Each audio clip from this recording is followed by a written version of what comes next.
Alright, what's going on, guys? Hope you all are doing well. So this is going to be the first look at Forsaken, the brand new Zombies DLC format coming with Season 6. This is the last round-based map that's going to be added in Cold War Zombies, and today I'm just going to give you, like, basically a general first impressions of the map. We're going to be looking at the Wonder Weapon and how that works, and also Tier 5 of PhD Slider fully upgraded and in action in this video. So it's going to be a lot to talk about, and I hope you guys are ready for this. But I do have a few things coming up for this map. I'm going to have an ultimate guide to basically show you how to do all of the major things in this map, and of course there's going to be a solo Easter egg tutorial as well, so make sure you guys stick around for that. If you're new to the channel, make sure to go ahead and subscribe, as around 78% of you guys are not currently subbed. If you don't want to miss out any of that stuff, then you know what to do. And also drop a like if you enjoyed the video. But let's talk a little bit about Forsaken. Now, before we get into the map more like specifically, I'm just going to talk about the general like sort of layout of how Forsaken works. This map is kind of a lot like, I would almost describe Moon in a way, slash Gorod Krovi. There's a lot of like, you kind of open up the map in like sections. Now, they are all interconnected via teleporters, which you will see in this gameplay, but honestly the layout is somewhat confusing at first, and I don't think that's necessarily a fault yet of the map. I haven't been able to play Forsaken enough to know if that's really indeed an inherent problem of the map, or maybe I'm just haven't played enough and I don't know how to get around efficiently just yet. But I will say that once you have the map completely open and you have at least the layout somewhat down, it is fairly fluid to get around if you know where you want to go. Now, as far as the actual visuals are concerned as well, this is the best looking map in Cold War, I think, almost inarguably. There's a lot of sections that, like the one I'm in right now in the amplifier room, that have these really nice like deep purples and stuff, and just visually the map is stunning, especially in the outdoor like facility areas. This map does include a new boss as well called the Abomination, and it literally just is sort of what we talked about before. It's a giant Margwa, and it pretty much mechanically works the same way. Now, technically you can damage the creature just by shooting like its back or otherwise not the sweet spots, but if you're not shooting the face, you're really not going to be doing any major damage. And they are quite strong, as they do have like a ranged laser projectile attack. Overall, I would describe the map as very unique, and I would like maybe most certainly equate it to like Revelations in Black Ops 3, not in terms of like its layout or really how exactly it feels or the things that it includes, but it does feel like the way it's all interconnected feels very much like Revelations, and even some of like the color palette and just other themes that sort of remind me of that map. It's very fitting for a DLC 4, and I don't, because we haven't solved the Easter egg yet, I don't think it's gotten as crazy as it can be, and there's a lot of things still undiscovered, but there is quite a lot to like unpack just when you load into the map. So we'll come back to more of that stuff in just a minute, but next I want to talk about the new perk PhD Slider. So the gameplay that you are seeing does have PhD fully upgraded to tier 5, and basically the amount of distance and speed you get on the slide is absolutely ludicrous. I thought it was going to be just like how the Cold War Alpha was. You get like a little bit more of a boost than you do in traditional default Cold War, but this is absolutely on another dimension. It's more like the PhD Slider slash even Blaze Phase effect from BO4, and you can initiate it at any point, and it doesn't seem to really like lose its effect on chained slides. However, I found the most efficient way to get around with this perk is like jump slide into slide cancel and then repeat that over and over again, and you can really get some distance. It's basically the exact same speed as you get when you're running in fully upgraded Ether Shroud, but you just have that in your back pocket at all times. Also, not to mention, when you do slide into zombies when PhD is fully upgraded, it deals damage to the entire horde as well. Even falling from a large distance will grant you the same effect, so it's also kind of like a get out of jail free card. It's very, very broken. Another thing that is quite busted about the perk is the complete nullification of any explosive or splash damage to the player. So, for example, you can literally now use the ray gun and just fire directly at the floor, and what I notice is, like, obviously this is somewhat of a lower round, but you are literally unkillable at this point, because the splash damage is obviously enough to kill the zombies, but it's dealing literally nothing to you, not even armor damage, which is really nice. The biggest thing, though, for PhD Slider in terms of, like, importance is definitely the movement. That's where you're going to see the most, like, benefit and just practicality. It is like, I can't even get over it. It's absolutely nuts, the amount of distance and speed you get on it.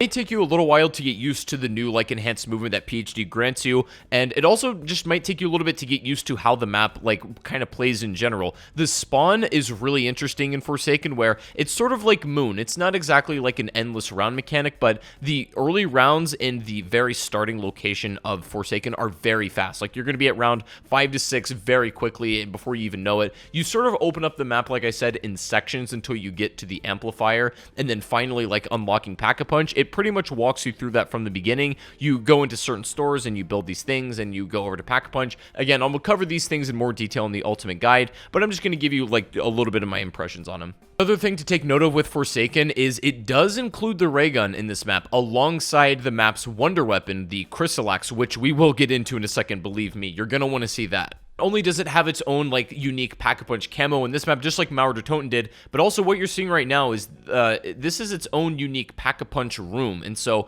this is sort of like a safe area. Now you see these orange crystals all around the room, and when you're in game, you're gonna hear them. They're like radiation, so you can only be in here for a certain period of time before like you start losing health and it kicks you out. But no zombies at all will spawn in this room, so it's kind of like the Kino like teleporter room from Black Ops 1, although like it just forces you out on its own, whereas this one kind of like will kill you if you don't get out. So kind of the same thing, but it's a neat idea to have Pack-a-Punch in a legitimately safe location, and I'm a fan of that for this map. In terms of the like difficulty, I'm not really sure what it was. Maybe just I don't really know what I'm doing this map because this is literally my first playthrough, but I would say that the difficulty is scaled pretty adequately to this map. Like, you know, even as far as we've gotten all the perks and all their upgrades, and you would think that the game would be completely broken right now balance-wise, but it actually surprisingly wasn't until we get to one component, which I'm going to get to in a second. But all in all, like, the game actually felt still pretty balanced. There also is a hand cannon and an RCXD that you can use as like special equipment. Unfortunately, I wasn't able to get my hands on those ones in my first playthrough, but I'm sure will like probably be useful in the Easter egg at some point, especially for taking out elite enemies.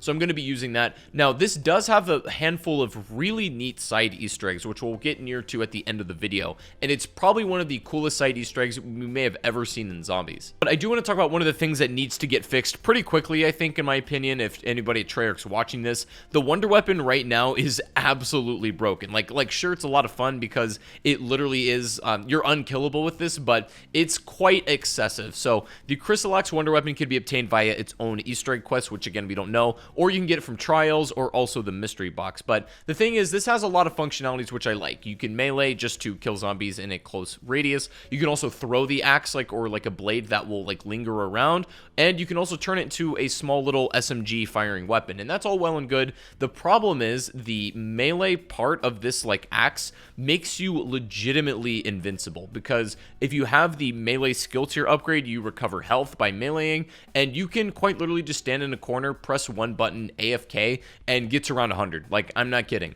Actually, the Chrysalax is really nice, and functionally it's also like really cool as a concept, but just like its balance right now is a little bit broken. And I'm not even saying that the Chrysalax itself needs to be nerfed damage wise. I literally think the easiest fix would just to make this specific weapon not grant you health when you melee. I really think that's the easiest solution, because it like is still good and still a great weapon power wise, but it doesn't make you invincible, which in the current build of the game it does, and it's kind of boring. But otherwise, the like projectile SMG version of the weapon is really fun. It's again not nearly as strong as the melee version is, but it shreds armor pretty nicely. It can take out armored zombies and manglers like literally no problem. It does have a fair amount of ammo, and they kind of like, it's weird to explain, but they sort of feed each other ammo, if that makes sense. Like the getting kills with the melee version will feed the weapon, the SMG one, and vice versa. It's very strange, but pretty much all you need to do right now at this point in time is just melee, and you'll be good to go. It can be pack-a-punched, by the way, just so everybody knows. But I do expect this like weapon to get a nerf, or at least some kind of major balance change quite soon, because it just, as of right now, I literally cannot stress enough right now how broken it is. Like, you can get to around 100 if you literally have thumbs. That's it. Now, when it comes to other features, this map's got some really unique and interesting side Easter eggs, which I'm sure we've not even discovered all of them yet, but one of the most, like, honestly heartwarming ones, and just like a really cool love letter to fans, is actually there's a system in this particular map that you'll see on your HUD that has an arcade token. You get these by killing zombies, or you can buy one off the mannequin inside the arcade. But once you got yourself an arcade token, you can go over to this World at War machine all the way in the back, and it makes sense when you look at, like, literally the screen of the theater in Forsaken. It says a certain map, Nocturne Toten, coming soon, and you literally get teleported into Nocturne Toten. You get no specials in this. All of your perks are restricted. You have no jug, and you have a M1911, and that's it. In this gameplay, that disciple is not supposed to be there, but it's usually just regular zombies. Every wave of zombies you get like rewards in for doing it, so you don't actually have to go there, but it is like just a small reward, a little bonus to do so. And again, it's just like a little nice love letter to fans. But other than that, there's like going to be a a lot of other side Easter eggs, I'm sure, to discover in this map. And then the main Easter egg will be starting tomorrow, and whenever that's solved and hunted, I will be having a full main solo Easter egg guide for that coming out as well. But overall, I would say that Forsaken is probably one of the most unique maps Treyarch's ever made. A lot of people give Cold War like a lot of crap for not having personality, but I think this one is like really starting to respond to those criticisms, which are completely fair. But this map's got a lot of personality as far as I'm concerned. But yeah, that's pretty much it. I just wanted to showcase everything right now in Forsaken that we can have access to besides the main Easter egg, the Wonder Weapon, PhD slider, and the map layout in general, all that kind of stuff. The main Easter egg, like I said, is going on tomorrow, so if you don't already follow me over on Twitch, link to that is in the description. Go follow. We're going to go for first in the world, and I'm going to be there immediately when the Easter egg hunt starts, so you guys can follow along and watch it get solved as well. Hope to see you over there, and hope you guys have a fantastic rest of your day. Drop a like on the video if you enjoyed, subscribe if you're new, and I'll see you all tomorrow for the Easter egg hunt. Have a great rest of your night, and I'll see you guys later. Take it easy, and peace out.